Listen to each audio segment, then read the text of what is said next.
first, there are some new numbers that are out on Obamacare.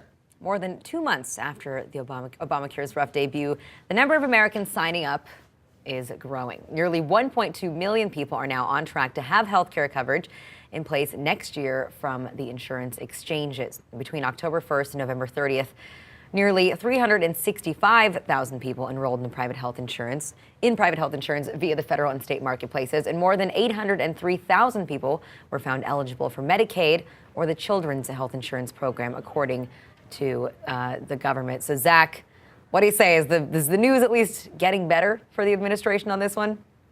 I mean, I feel like, when we were talking about poll numbers earlier, there really isn't a whole lot of, there aren't a whole lot of ways that the news can get worse for the Obama administration on this. I mean, the rollout was really, really a disaster, and it was a predictable disaster and an avoidable disaster.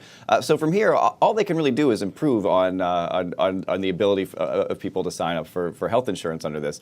So I think it's very good that more people are getting access to health insurance, and that's something that is good for the country. But it doesn't mean that the program is a smashing success just yet. You have to see where the numbers go over the course of the next couple of weeks, and then certainly into next year. How many people are going to willingly choose to take a financial penalty and pay a fine rather than get health insurance? We don't know that yet, and a lot of the way the law is supposed to function is dependent on that. I do think it's pretty clear that the efforts to repeal Obamacare are pretty much done. I think the Republican Party has basically given up on that, which means maybe, just maybe, and this may be a little optimistic, efforts to tweak the law in the future may be a little more productive efforts to make it easier to sign up rather than to try and destroy the entire law altogether. Yeah, well, it's about time, right? About time that we think of how to actually make these things work for the American public rather than wasting all of our time and government resources on just trying to repeal the bill altogether.